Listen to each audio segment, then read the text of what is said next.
오늘 저희가 함께 묵상할 본문의 말씀은 요한복음 15장 5절에서 11절까지의 말씀입니다.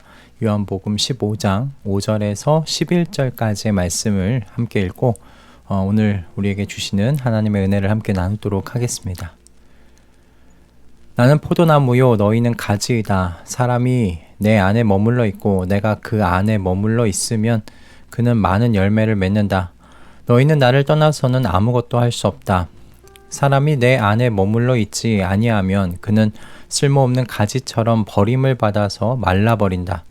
사람들이 그것을 모아다가 불에 던져서 태워버린다. 너희가 내 안에 머물러 있고 내 말이 너희 안에 머물러 있으면 너희가 무엇을 구하든지 다 그대로 이루어질 것이다. 너희가 열매를 많이 맺어서 내 제자가 되면 이것으로 내 아버지께서 영광을 받으실 것이다. 아버지께서 나를 사랑하신 것과 같이 나도 너희를 사랑하였다. 너희는 내 사랑 안에 머물러 있어라. 너희가 내 계명을 지키면 내 사랑 안에 머물러 있을 것이다. 그것은 마치 내가 내 아버지의 계명을 지켜서 그 사랑 안에 머물러 있는 것과 같다. 내가 너희에게 이러한 말을 한 것은 내 기쁨이 너희 안에 있게 하고 또 너희의 기쁨이 넘치게 하려는 것이다. 아멘. 요즘은 아침과 저녁의 공기가 많이 선선해졌죠. 요즘에서야 이제 9월이 가을이었구나 라는 것을 이렇게 좀 실감하고 있는 것 같습니다. 정말 다들 길고 무더운 여름 나시느라고 애쓰셨습니다. 올해 서울에 이와 같은 무더운 여름을 피해서 제가 처형내가 상주에 있거든요. 8월에 다녀왔는데요. 차를 타면서 이동할 때 보였던 그 넓은 논이 지금 세상 기억에 납니다. 지금쯤이면 이제 그 논의 벼들이 익어가고 또 고개를 숙이려고 하고 있겠구나 라는 생각이 오늘 문득 들더라고요. 그렇게 10월 하순이면 이제 그 모습을 드러낼 황금 들녘, 정말 한 해 열심히 이 더운 논에서 일하셨던 농부분들의 그 황금 들녘은 자랑이고 영광이 아닐까, 그런 생각을 오늘 본문의 말씀을 묵상하면서 좀 해봤습니다. 이런 그 황금 들녘이 이 농부들의 자랑이고 영광 이라고 생각이 들면서 밭에 퍼져 있는 잡초들, 가지치기를 해주지 않고 거름도 주지 않아서 나뭇가지 열매가 얼마 열리지 않은 그런 앙상한 과실나무들, 이 모든 것들은 농부들에게는 정말 수치가 되겠구나, 게으름의 증거가 되겠구나, 그런 생각도 같이 좀 해보게 됐는데, 그래서 제대로 된 농부라면 정말 많은 수확을 내기 위해서 열심히 일하겠구나 생각이 들었습니다. 오늘 우리가 보고 있는 이 포도나무의 비유 이야기에 포도나무와 가지만 등장하는 건 아니죠. 여기에는 농부도 등장합니다. 예수님께서 그 15장 1절의 말씀, 아예 이 비유를 시작하실 때 나는 참 포도나무요 내 아버지는 농부시다 라는 말씀을 하시면서 이 비유를 시작하셔요. 그래서 농부이신 아버지께서는 열매를 맺지 않은 나뭇가지는 잘라내시고 열매를 맺는 가지는 더 많은 열매 맺게 하기 위해서 가지치기를 하신다라는 이야기를 하시죠. 자, 그럼 여러분, 농부로 비유되고 있는 이 성부 하나님의 목적 무엇일까요? 포도나무에 많은 열매가 맺혀지도록 하는 것, 이것이 지금 농부로서 성부 하나님의 목적이시죠. 그것이 성부의 영광이 되기 때문이다 라고 우리 예수님께서 말씀을 하십니다. 앞에서 말씀드린 것처럼 많은 결실을 맺는 것이 농부에게 영광이잖아요. 그러므로 농부로 비유된 성부의 영광도 마찬가지라는 거죠. 성자이신 예수님에게서 많은 열매를 맺게 하는 것이 성부의 영광이 되신다라는 겁니다. 그래서 여러분, 포도나무가 되시는 이 성자의 목적도 또한 열매를 많이 맺는 것이 되죠. 8절의 말씀을 한번 읽어볼까요? 너희가 열매를 많이 맺어서 내 제자가 되면 이것으로 내 아버지께서 영광을 받으실 것이다. 여러분, 성자의 목적이 무엇인지 분명하게 보이지 않으십니까? 여러분, 성자의 목적은요, 가지로 비유된 제자들로 하여금 많은 열매를 맺도록 하는데 계십니다. 그래서 그 결과 농부이신 성부 하나님께서 영광 받으시도록 하는 것, 이것이 성자의 목적이라는 거예요. 여러분, 그럼 이 포도나무와 가지의 목적이 서로 다를 수 있겠습니까? 포도나무의 목적은 농부가 영광을 받으시도록 될 수 있는 대로 많은 포도송이를 내는 것인데, 이 나무에 붙어있는 가지는 자기 자신을 드러내고 뽐내는 목적으로 화려한 꽃망울만 터뜨리는 것을 목적으로 삼을 수 있을까 하는 겁니다. 그럴 수가 없죠. 포도나무와 가지는 한 몸이기 때문입니다. 그런 가지는 없어요. 만약에 그런 가지가 있다고 하더라도 농부가 잘라내 버리지 않겠습니까? 여러분, 포도나무와 가지의 목적은 똑같아야 합니다. 많은 열매를 맺는 것이고, 그로 인해 농부가 영광을 받는 거죠. 그러므로 포도나무는 가지가 많은 포도송이를 내기 위해 요청하는 것 응답 당연히 해야 되는 것이겠죠. 지금 포도송이가 익어가기 위해서 이러이러한 영양소가 필요하니까 전달해 주세요, 올려주세요 라는 요청에 포도나무는 재빨리 그 영양소를 각 가지마다 전달해 주어야 합니다. 농부의 영광이라는 같은 목적을 위해 한 몸된 관계이니까요. 이 관계를 예수님께서 7절 말씀을 통해서 설명해 주셨어요. 너희가 내 안에 머물러 있고 내 말이 너희 안에 머물러 있으면 너희가 무엇을 구하든지 다 그대로 이루어질 것이다. 여러분, 이 말씀이 어떻게 좀 이해가 되십니까? 포도나무이신 예수님과 가지인 우리가 한 몸으로 연합이 되었고요. 예수님이 가지시는 이 포도나무의 이 목적은 성부 하나님, 농부의 영광이라는 이 목적을 함께 무엇과 공유하고 있는가? 가지랑 함께 공유하고 있는 거예요. 그러면 어떤 일이 이루어집니까? 가지가 우리가 무엇을 구하든지 다 그대로 이루어질 것이다 라고 말씀하시는 거죠. 그러니까 더 많은 포도송이를 맺기 위해서 포도나무에게 요청하는 가지의 요구를 포도나무이신 예수님께서 기꺼이 들어주실 것이다 라는 말씀입니다.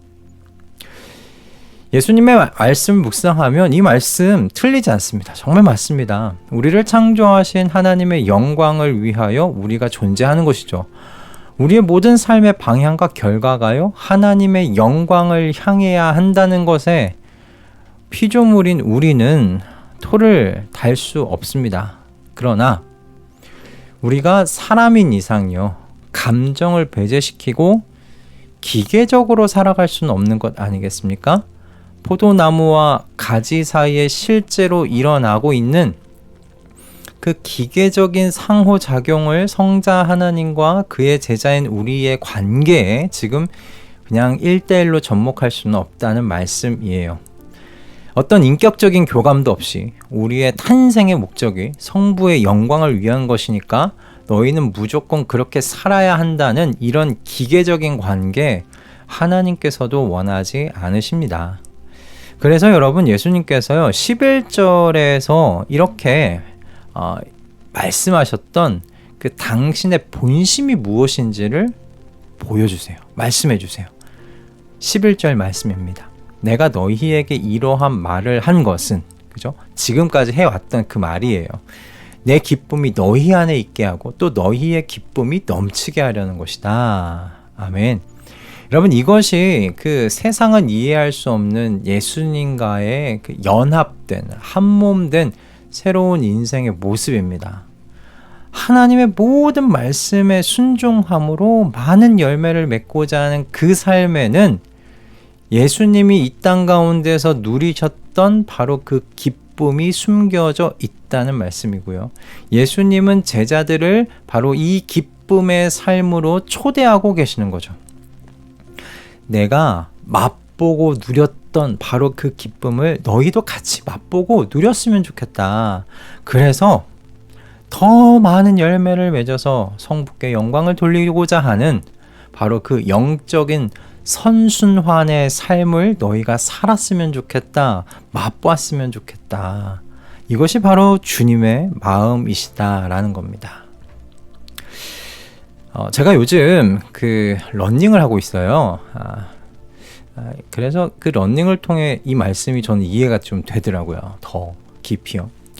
러닝을 하러 나갈 때마다 한 이제 3km 정도를 이제 뛰고 있으면 여러 가지 생각이 듭니다. 너무 힘드니까. 왜 뛰러 나왔을까?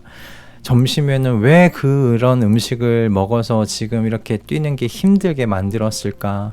왜 나는 그동안 몸 관리를 제대로 못해서 무겁게 만들어서 지금 이렇게 뛰는 게 힘들게 된 걸까? 뭐 이런저런 생각들이 막 올라와요. 그런데 이제 한 4km쯤 되면 그런 생각들이 사라지고요.